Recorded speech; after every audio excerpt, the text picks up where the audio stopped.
Hello everyone, welcome to my channel Xenos Wisdom Well. Hi everybody, I'm Jackie Somerville and welcome to this episode of Jackie Straight Up, where I am speaking once again with therapist Matthew, who is here to help us unpack the complications of relationships, especially the younger men, older women relationship.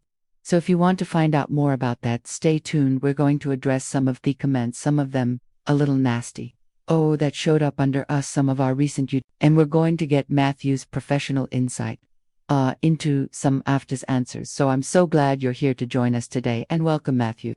Thank you so much Jack if for having back. So this one is, you will always feel old with a younger guy be your side always, and you'll have to deal and struggle with it every single day. Too much stress till he finally gets bored with you and leaves you for fresh young woman. That's the bitter truth no one talks about. I have to say, I never felt old with a younger man. I mean, I never did. I feel like they make you feel younger, in fact. But anyway, what's your take on that? I think there is some, probably a little bit kernel truth. I do think that there are some women honed. I've experienced this too, who have who I started dating or whom I've talked to, who do feel like they don't like to be the older one in the relationship, and typically because, like societal standards, what's normal again, core normal, is the older man and younger woman dynamic. Yeah, and so like that's something we've seen in society with has been accepted. I texted you about that movie The Lonely Planet. Yeah, that was a very kind of like rom-com kind of a movie, which really didn't even discuss too much of the age gap. It was just a love story, and which I thought that was very interesting. I do see that's been again now mainstream media. It's been more accepted, but in the past you have like movies like The Graduate, or you have American Pie, which has been much more of this like again short-term thing, but it's not normal. So going to the comment, it's like it's that commas just reinforcing this like old stigma, which is again like, you're older women and younger men, you're not as valued as a younger woman because of you are your age, or you can't birth children, any of these kind of things, in which also limit men and younger men. Yeah, I mean, my take on it, I love how they say they'll finally get bored of you and leave you for a fresh young woman. The word fresh there is rather insulting. The older ones starting to rot or something. It's kind of bad, but human anyway.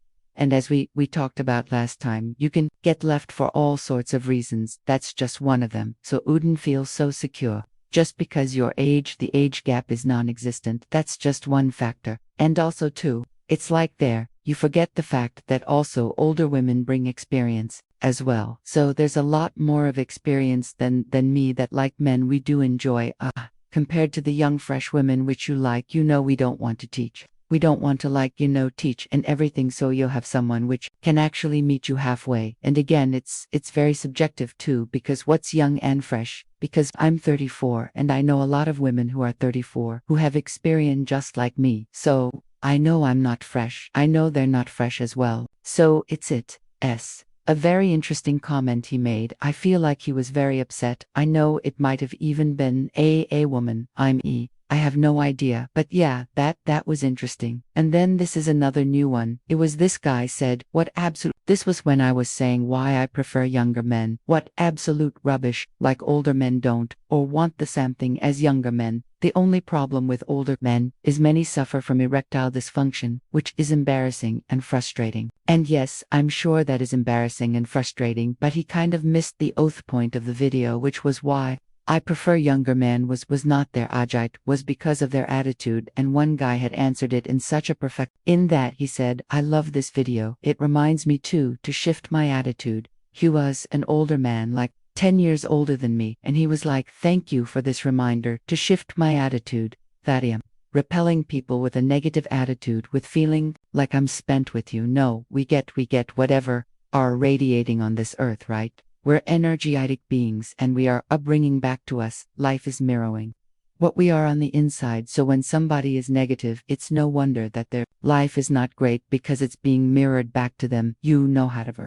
we are on the inside. Eventually finds a way to show it itself in the exterior of our lives. That's just the coach and me coming out. But anyway, I do find some of these comments a little bitter, which I just my answer to people who feeling bitter about anything is, you got to shift your mood and your attitude base. It is honestly affecting your life more than anybody else you can leave. 10, 0 mean comments. It's not going to make You feel better. It's shifting your attitude towards life and realizing that you are in full control of your life, ultimately by how you see things and how you react to things, and your attitude and your mood is determining your life. Your thoughts and beliefs are determining your life. And so that's what you know my answer to all of these, right? Really is your thoughts and beliefs are determining your life, honey. Is that what you want to think and believe? Because that's what's coming back to you ultimately, you know well. And with that too, that just, you know, you pretty much explained. Cognitive behavioral therapy, you know, it's how your thoughts are impacting your emotions, your behaviors, and even your physical reactions. And so like when you're constantly in this loop of negative self-talk, if anything, you are inherently thus self-sabotaging yourself. So if you're constantly like feeling like I have this erectile dysfunction, so therefore I can't be loved, then you're reinforcing that. And then your behaviors are actually going to show that as well. So a lot of these people who do leave like these are very like mean comments, a lot of them, again, it's just more so like they're probably internalizing so much and then projecting it out. But like the thing is, if you don't work on yourself, or even then, I know a lot of people have trouble with this, and I feel like the lot that people who do make these comments will probably be against what I'm saying. It's important to see a therapist because you may not know how to challenge your negative self-talk. You may not know how to use a skill like thought stop switch, or like a thought diffusion skill, in order for you to disengage of that rumination, or disengage in any cognitive distortions. I think sometimes it's okay to ask for that support and help, because no, unfortunately, if you don't, you end up being on a YouTube comment, and then it just doesn't make you not just look good, but it doesn't make you feel good. Maybe that moment you felt good typing that out, and then now that comments on this podcast, but what you're feeling is still there. Again, you have short-term gratification, but you still have a long-term consequence of just not addressing those issues. And so I get why people do it. Again, you lash out verbally, Erevan, physically, it feels good. You get those, you release a lot of the adrenaline, and you release a lot AFAU, the cortisol, but at the same time, that's just short term. You're still dealing with all your other problems earlier, all your baggage, that if you therapist, or if you even just talk to someone who's supportive, it can really help you change your mindset around and actually cultivate the life, or have the relationships that you want to, because those comments aren't just going to stop you and I from living our lives. Yeah, I think it's a great point, Matthew. I think yes, to your point, see a therapist, get some help, go and see a doctor if you've a get or any other sort of physical issues, because with women, older women, I always tell them who not wanting to have sex anymore. So their marriages are very difficult because he wants it and she doesn't, or whatever, is to go and see somebody and talk maybe about hormone replacement by identical hormones, and then so on. There are so many things we can actually do, but we have to take the responsibility and do them. And so I also wanted, that brings me to a point which is tied to something like Ed, or perhaps somebody is feeling insecure based on something else. Maybe he's a guy who thinks that you have to be tall, because I got a lot of comments under one of my recent videos. Oh, well, that's fine and dandy if you're a 6 foot tall and you're this, and you look like Elvis and you've got a lot of money, or whatever, but it's just not true, because I myself, I know there is not a single physical characteristic that carries through of everybody I've ever dated. They are all so radically different. Why? Because it wasn't that attracted me. It was chemistry. It was a response to their energy more than anything. Yes, everything adds up to the total package. So you've got a guy who's wealthy. He's also kind, he's also good look, he's also tall, he's also this and that. Well, he's got a great package that unfortunately a lot of people are attracted to, and I say unfortunate, it's just a fact of life that we need to make ourselves as attractive as possible. It's biology in order to attract a mate, and animals we do it, it's part of life. So we have to make the most of whatever situation we're given. And I use this example all the time of this guy Nick Santine Azia, who I follow on Instagram, has one arm and no legs, and is a very successful coach and speaker, and so on, who just decided to not let that get in the way. And yes, of course, he went through some hell trying to make peace with it, but he probably, to your point, got therapy, got help, got coaching. He was determined to not let the things He has no control of her, get the better of him. And guess what? He also dates beautiful women beccos. He's the kind of guy who said, I'm not going to let any of that get me down. And that is a very attractive nature on its own. Somebody who just says, I'm going to keep trying, and I'm not going to let that get to me, and I'm going to make the most of my life. That is way more attractive than any physical feature, way more. And I completely agree with you, and I like you to say this to because coming from a short guy myself. I'm 5'6", so I'm a short man, but it's like it never limit me from I didn't notice that, cause I grew up, my father was always shorter than my mom, so I thought it was completely fine until I started dating, and I was like, oh, I guess that's the thing, but that's not, isn't that something? Yeah, but universal. It's what you grew up thinking was normal, and we all grew up thinking something else is normal. It's just perception. None of it is true. It's all, yeah, exactly. And I think social media and dating apps, I do think that can sometimes reinforce that. I have talked to women on dating apps, which they wanted a tall guy, and I was like, that just kind of dray my message, and it still worked out because of she looked past from my height, it was, and it didn't really bother her when I were going out and all that. I think a lot of people look at social media and do this compare, and I tell my clients this, I don't want to say it's a skill, but it's something I tell my clients, compare equals despair, because if you're always comparing yourself to other people, you're going to always find things in which you're lacking, so then you're going to always be in despair, not noticing what your physical traits. I joke around a lot of my friends saying I'm a short king, or I saw from SNL Petite Prince, so I say stuff like that because I think it's funny, so why not just, if this is the whole thing by my height, I just might as well, that might as well be something I can use as a joke, and usually doesn't become a big deal. I think the whole height thing, or I think your weight, or I think not being conventionally beautiful, I do think, or handsome, I do think those are just things deities pay people. We are attracted to know certain things that sight does bring, but there's also nuances too.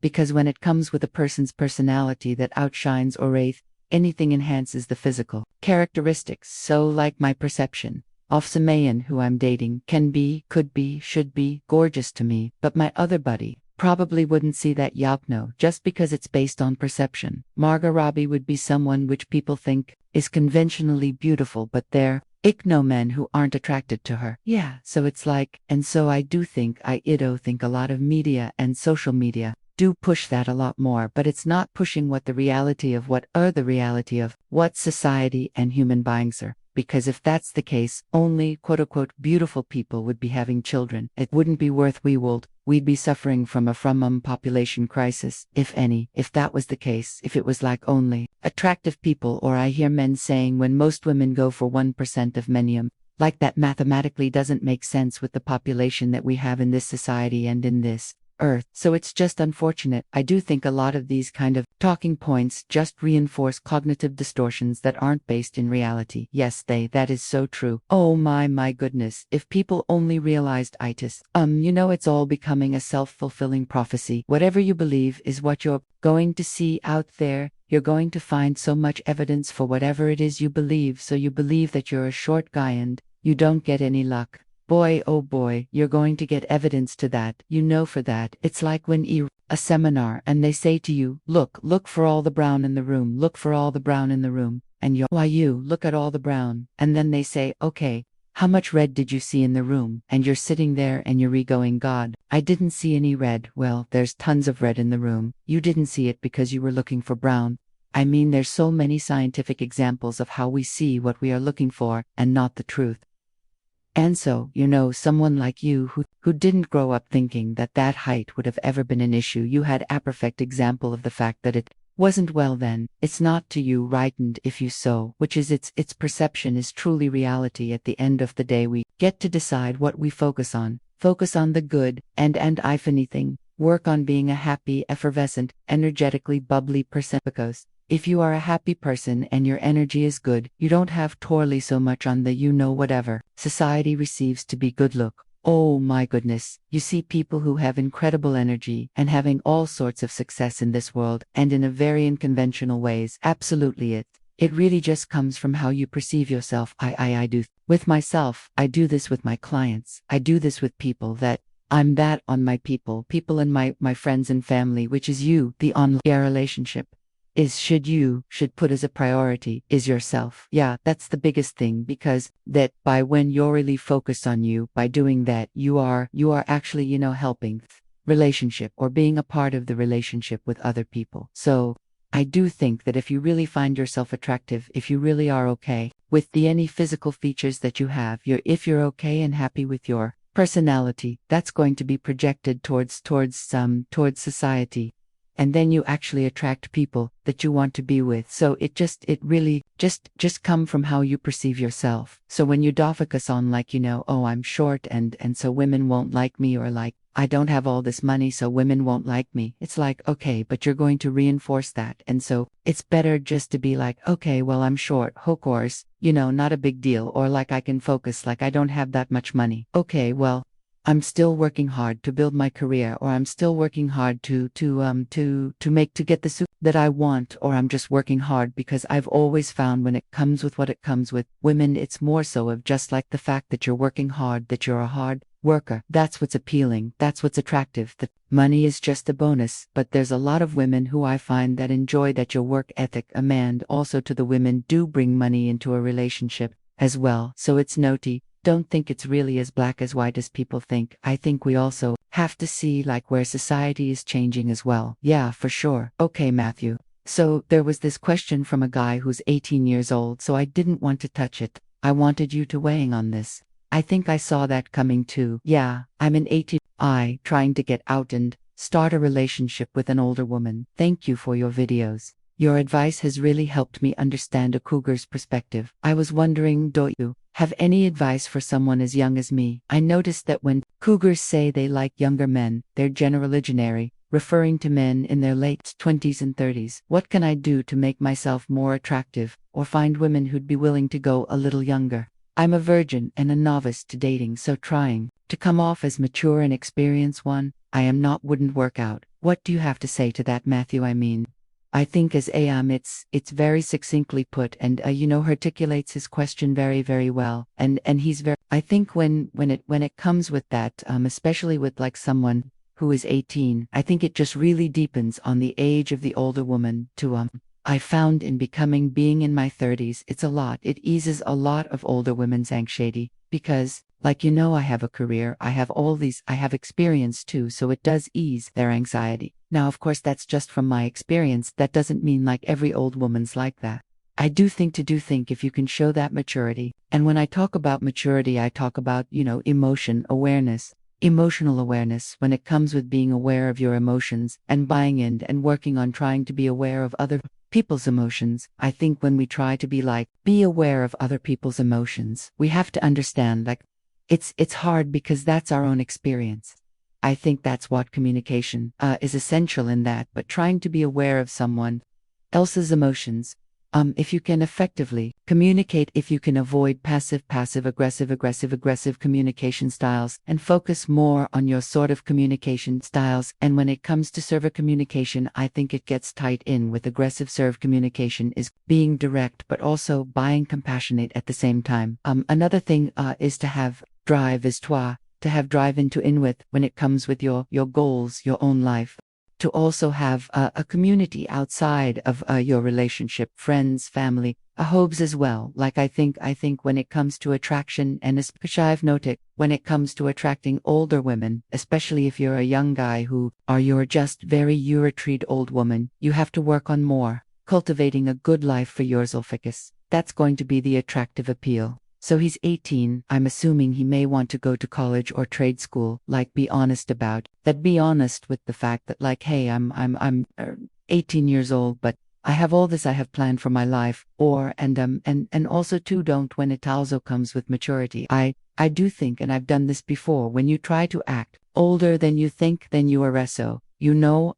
I would say don't do that. Be who you are, like I'm Enard, and so I tell women on dates like, I like things. I like things are cynical, nerdy, but that's probably part of my youthfulness, and so I don't hide that, show that, because an old woman, whether they're dating a young guy, they're going to know their ear. probably things in which you like that she probably look like. That's kind of like, I don't want to say immature buffets, definitely in your generation that would be interested in that. But that's not a bad thing, that could be a great thing as well. And also to older women. Learn from younger men. So there are some times in which older women like sort of learn to grab that kind of energetic energy and embrace that youthfulness and actually, and if anything, be able to embrace their own youthfulness. Yes, exactly, yeah. And like an older woman can help embrace a younger man's maturity in a way. So I think it just going to just tore up with his question.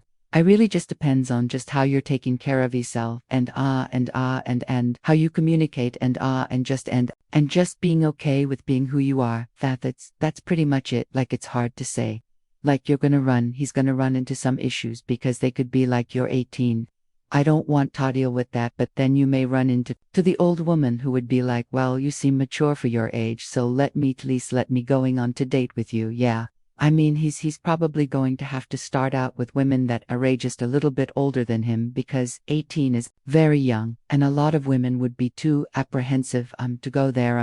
But I think your advice is great, and I would just add a little patience. You know, he's obviously quite a patient guy, and I would just say keep being patient while you're working on yourself and pursuing your dreams. Asula said, and also, you know, I'm going to do a whole nother video on this, about how we can use our imagination and our power of intention to bring something about without any physical action on our part, and so that's a whole nother thing that I'm going to do in terms of how do you manifest a relationship that way, using the power of intention, the power of imagination, the power of the universe is essentially but that's for a whole nother video. But for now, I think your advice for him is absolutely excellent, and I think he sounds like he's going to have some fun out there, ultimately. So let's move on to this question. This was from a woman, and I already did a video answering her, but it would be great to have your take on it. She's 46, split up with her ex-husband 6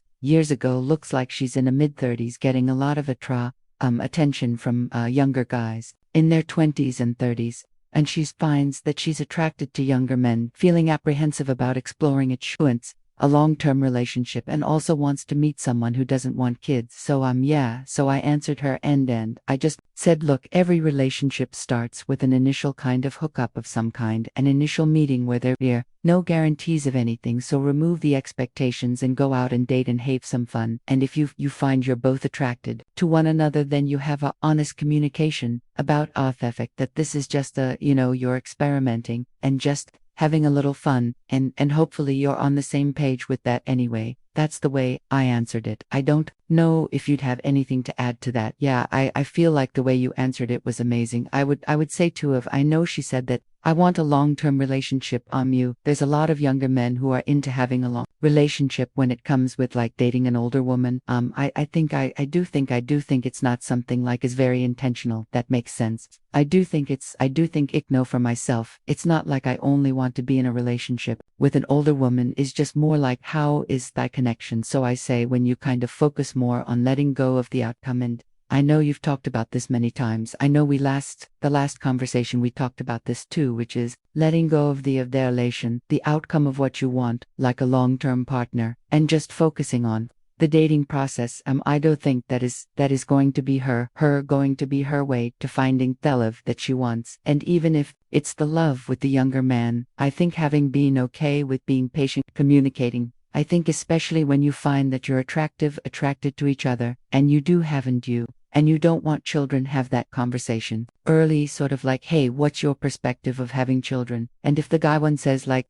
I want children, then that's when you have to like kind of renegotiate the relationship. But yes, and my advice on that one, Matthew, is to not rush into those kinds of conversations. Enjoy having some fun first for your initial dates, and just enjoy the dating process without any expectation of anything. And it's only when you feel like you could be getting a little serious with one another that those kinds of conversations are necessary. Otherwise, I feel they're very off-putting very early on. They're very presumptuous and off-putting. So I think the timing of that needs to be just a little, needs to be a little dance with that. Yeah, and then thank you for even clarifying too and expanding on that, because I do think when you are at that point in Ireland, as you said prior, like it's like when you're really feeling like this is becoming something, I think that's when you can start having those kind of conversations. But yes, I am very big on date and take and be slow with it as well. Like I am a huge advocate of just the slow process of dating. Like I think I find a lot of people rushing way too much, and then we get in that aims. And so I do think if you really want a healthier relationship though too, to take your time dating, to enjoy, to like who cares if you're dating someone for about, I know, 6 months to a year, and you just don't know, but you're still enjoying yourself and still enjoy that time, because if it is going to be a long-term relationship, what are you rushing? And also too, I know I'm speaking up a little bit, but I always see, I know there is that pressure of just trying to rush things a bit, because based on other people, when it comes to dating, it's always subjective. It's like people have different, like I have friends who've been together for years and they go tend together right away. I have other friends who took years to get together. So I really think whatever pace you want to go, whatever pace you feel comfortable, you and your partner feel comfortable going, go to that pace. But also too big on communicating, even when you're still enjoying it, still communicate, the best that you can. And then when you feel like you're ready to have that real, that serious conversation, then yeah, there is no, I know some people like, well, what's the time frame? There is no time frame. It's when you're both are ready to kind of have that. Yeah, it's a feeling. And but I do think when people rush in, like date 1 or date 2, or even in their profiles, this is what I'm looking for, boom boom boom boom boom, I'm like, oh my god, it's so off-putting. If you're sitting there on the first date and you say, well, I'm not going to waste my time with a guy who doesn't want children, or a guy who doesn't want he doesn't even know if he likes you yet. And now suddenly you're, vice versa. Yeah. You got to have a chance, Toto, to figure out whether you even like each other, and to get to really know each other and enjoy each other's company. And then it's like, oh my gosh, I really do like this person. Now it's time for me to, figure out some of those more serious issues. Exactly. I completely agree.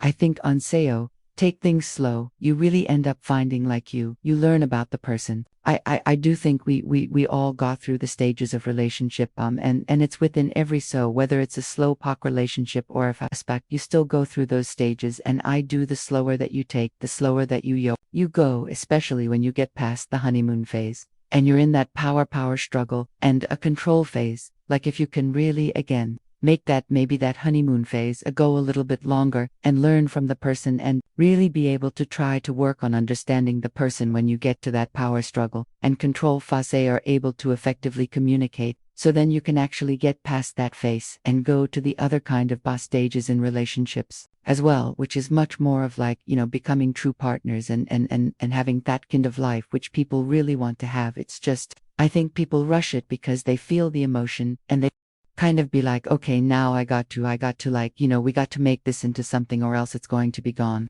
I feel like if you just take your time, you will kind of learn who the person is, and you can either walk away, knowing that it wasn't going to work out, or you can continue going and seeing where this can go. I just think to take your time, that's very good. And I think it also comes with a caveat of, but listen, and when they show you who they are, believe them, because oftentimes there's odd flags that we choose to ignore. And so if you want a long-term relationship and the guy on the very first date is dropping hint after hint after hint about how he just wants to, or on the second date there's hintser, or, if he's not calling very much and not paying a lot of attention to you, well, those are red flags. That's not that guy. And so, move on. I think that's the other thing is that, people do try to show us and tell us what they're all about early on, and we choose oftentimes to not listen to those things. And so then we think we have to have a big talk, but oftentimes the talk is not necessaribus. Through all sorts of hints and red flags, they've shown you who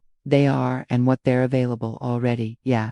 I think that's why the soul pace is always going to be the better method, because it's just you see these red flags and you may not be ready to drop to walk away. But if you take your time and let's say you start seeing it more and more, and while you're still focusing on yourself and you're not like, not trying to push this relationship to be something, you'll be able to walk away feeling, okay, I made the right decision, cause I see all these red flags and it probably good best for me to walk away. So yeah, I do think, Toto, just to really answer, I know we talked deep about this, but to answer her question, I do think just enjoy what you enjoy the process and take your time. You know they're there, the benefit with older women and younger men.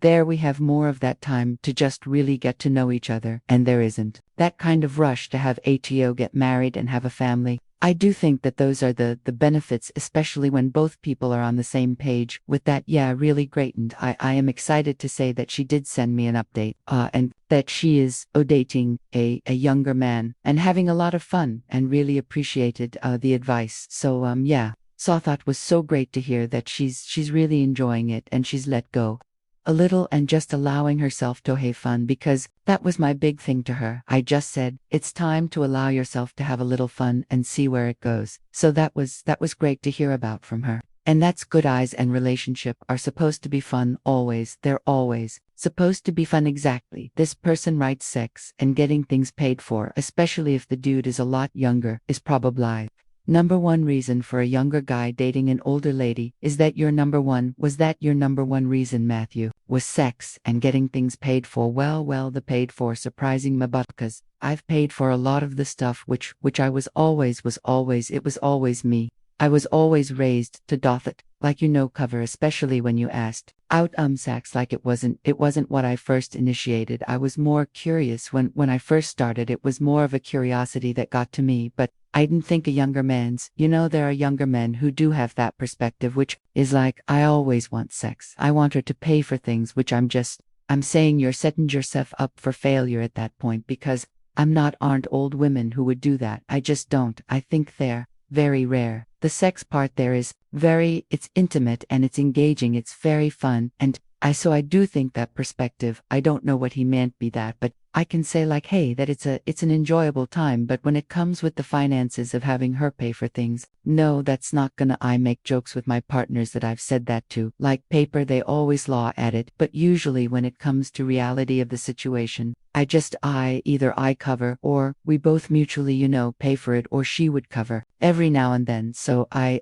don't, yeah. I think he's probably could be too much in line. That's what I think. Yeah. I mean, look, I think that is definitely a short-term situation when you are with somebody for sex, and in order for them to pay for you, that's going to be a short-term situation. Whether it's an older man, younger woman, or younger man, older woman, yeah. If those are just the two things, but yeah, I get his point. And he said, I've had a few relationships of this kind, and we both knew this was not going to be long-term. If the lady can live with that, then to each their own. Yes, to each their own. I mean, I've definitely been involved with both. I've dated younger men who've paid for everything, and I've also dated younger men who haven't been able to do that, and therefore you either go to what they can afford or you go to what you can afford and you pay for them. Because you don't want to eat at the hot dog stand down the street every night, and that's a choice, and that is clearly a short-term scenario for the most part. Yeah, if that's, and I think he said it too when you're reading that, like they just, no, a short term, then cool, but that, I think, that doesn't mean, it's a generalized, it's a generalized idea for old women and younger men. I think there are some who just have that short-term fling, which is great, and I think there's others that can blossom into something long-term. Okay, so here's one. Old women and young men rarely work out for pretty obvious biological reasons. Young men haven't acquired much in terms of resources yet, which women typically find more attractive, and older women have more difficulty conceiving children if they can at all, which is usually going to be a high priority for young men. Basically only works if it's a short-term sexual fling in women. Are usually going to be to have a problem with that, and understandably. So again, it's a similar sort of a take right here. I do think this one is he definitely generalizes, like if it's just never going to work, and I'm like, okay, well, that's your perspective. But I do think, again, when I go dating an old woman, and it's kind of awesome me becoming something I do have the idea of, like, I probably won't have kids now. Of course, me bearing children, that's a wholly other kind of conversation. That's just something where I don't feel that's something I would want. So I do think him saying like, well, old woman can't bear children of her own. Yes, that's true. However, he's making the assumption that the younger man wants children. So I think that right there is very limiting. And I know you and I text about that a little bit, about just like how sometimes that perspective is usually in sort of like when it comes to YouTube online, from the manosphere of like men supposed to provide resources, women supposed to bear children and stuff. And I don't think it's not, I think I know that's not what the reality is. Cuz I've dated many women who don't judge me. Im resource, they know. I tell them I'm a therapist, so don't expect much, and but they like me for many other things, and they have their own resources too. I do think it's a very fixed mindset of just putting men and women in these sort of categories. Like again, women just want men for resources, and then men just want women for bearing children and having a housewife. It's like that's just, again, that wasn't the household I was raised in. I know a lot of friends who weren't raised in that household. I have again friends, and I've seen couples who don't have that house, who don't have that lifestyle too. And I've seen some who do have that lifestyle, and I think I just don't think his comment was very, again, it was very general, and I think it just limits piapliso. That's my take on that. I think we're so blessed in this day age to have more choices than ever before. As a woman, we don't need to stick to any traditional roots, and neither does a Mahoney mean. We were just at dinner 2 nights ago with Offen, and she's a lawyer, and he is a Mr. Imam. They have 3 kids, and in cooks, he's a great cook, and he does the shopping, and he runs the kids in the household, and he's a very masculine guy. It's just the way that it is, because somebody had to stay home and be with the kids in their model, the way that they wanted it to work. And he's had a career. He'll probably have a career again, but it's so interesting to see there are great choices out there for us. And we don't have to stick with the norm and the status quo and I think, big advice for people is, as you mentioned earlier, get your head out off the computer and out of the phone and off of social media, and go outside and go within. Spend some time with yourself. Get to know who you are, Bastel, and listen to the still small voice inside, the intuition, the real you, not the chitter-chatter negative you, the real you. And we got targets still, and we got to spend time alone. We got to spend time in nature. Otherwise, we are hooked up to a very sick thing of comparisonitis, and you can never get ahead in life as long as you do that teva in anything. And so really tearing oneself away and deciding what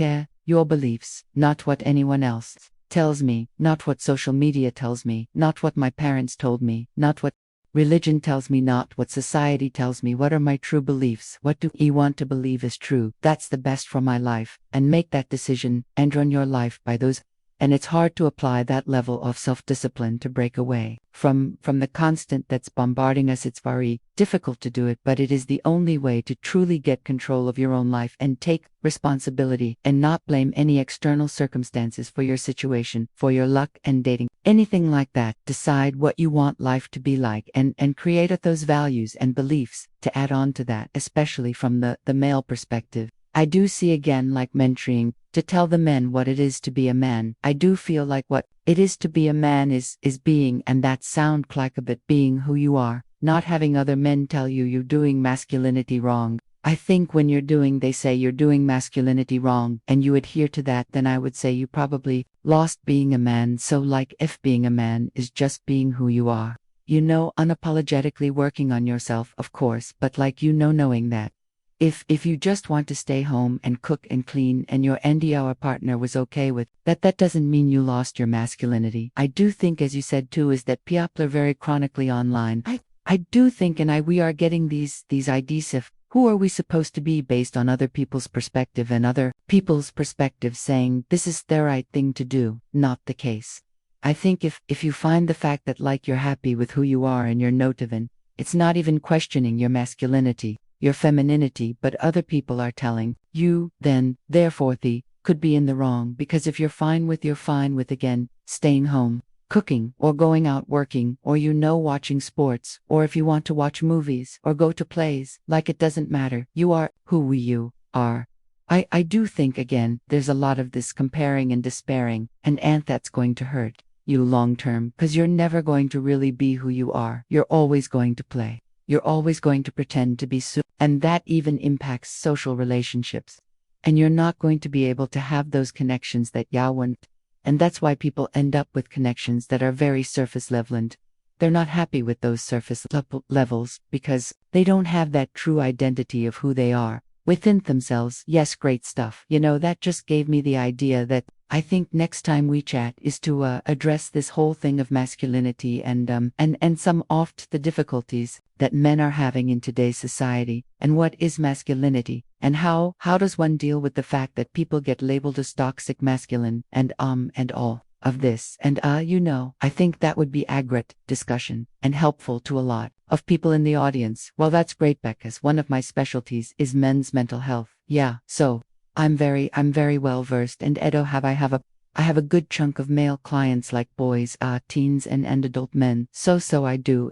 It's part of like a passion that I have, was working with men. Yeah, because Webeth know that men, young men especially, are having a difficult time in today's world, and are very put upon in a lot of regards, and I just want them to know to get there from within, not from without, and to really truly believe in their own intrinsic value. The fact that you are born and you are here, you are just as valuable as anybody else, and anything choose or anything that happens to us in life doesn't devalue us at all. It doesn't take away from the fact, but we have to claim that we have to feel whole.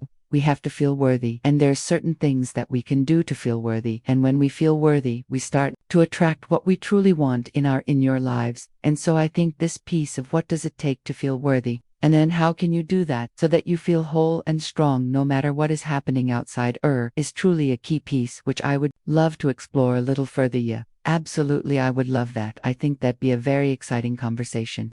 I think there's a lot of despair, like where men are oughtn't, is true. Men's mental health is completely on decline. Men are very isolated, but I don't want to see it as a way of like, what can we do to kind of bring traditional dishains back, and which, even there are men, young men, myself include, who aren't traditional, but then like, yeah, what can we do as men to really kind of say like what masculinity is for us, and not just have other people tell us what it is.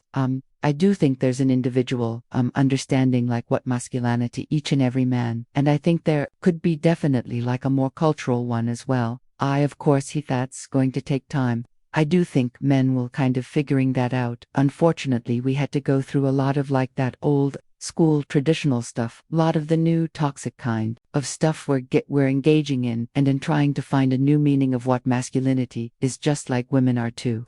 I do think women are doing the exact same thing as well. So I do find, again, I think I said this before, I'm an annoying optimist, and so I do think that within that kind of times where there's struggles, there is that potential change and something helpful and positive. That gets me really excited. Yes, wonderful, well said. And I agree. I think it's best of times, and I think to see it that way, I'm also in total optimism. And I think that there's lots of good things, and we will have some more answers as we go with these conversations. Yeah, and I think a lot of times the comments are a response to them feeling hurt by something that they heard and taking it personally and that's also understandable.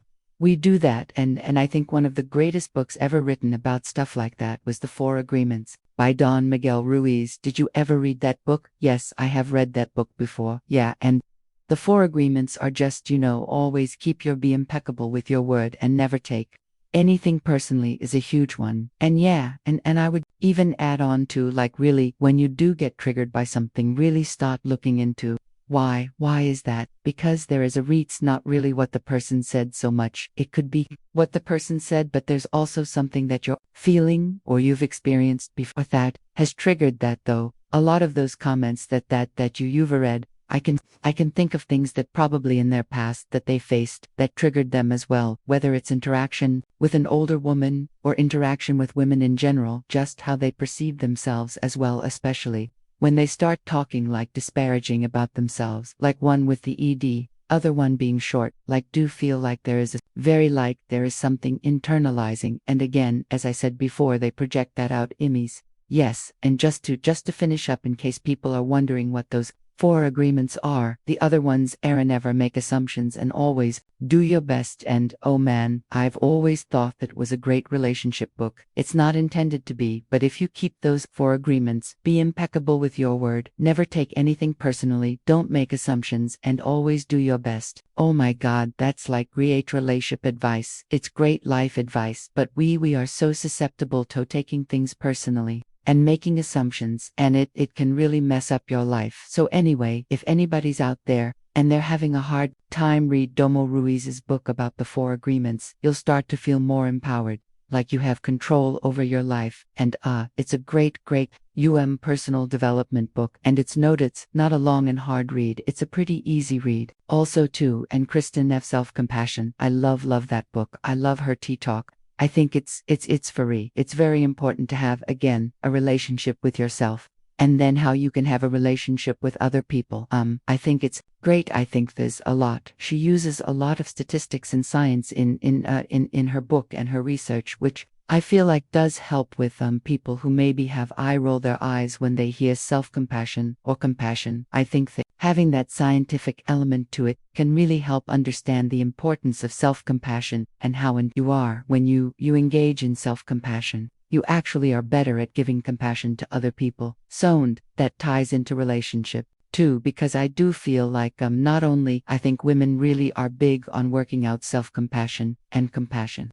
I do feel like men, we are very compassion passate, but when it comes to self-compassion, I found in my work that we have trouble with that, and again, that's based on my work. I've worked with women who have issues with self-compassion too, but I do think with anyone genderist, it's very big. Just have that in order to have those kind of rich relationships and ties into what we're talking about too. Yeah, absolutely agree. So to book recommendations, self-compassion, and the four agreements, and Matthew. Thank you so much as always. It's been so everybody out there, thank you so much for watching. If you haven't yet subscribed to my channel, please do so now, and turn on notifications so you don't miss the next video. If you want even more, make sure to check out the links below this video, and thanks again for watching. I'll see you next time. Bye.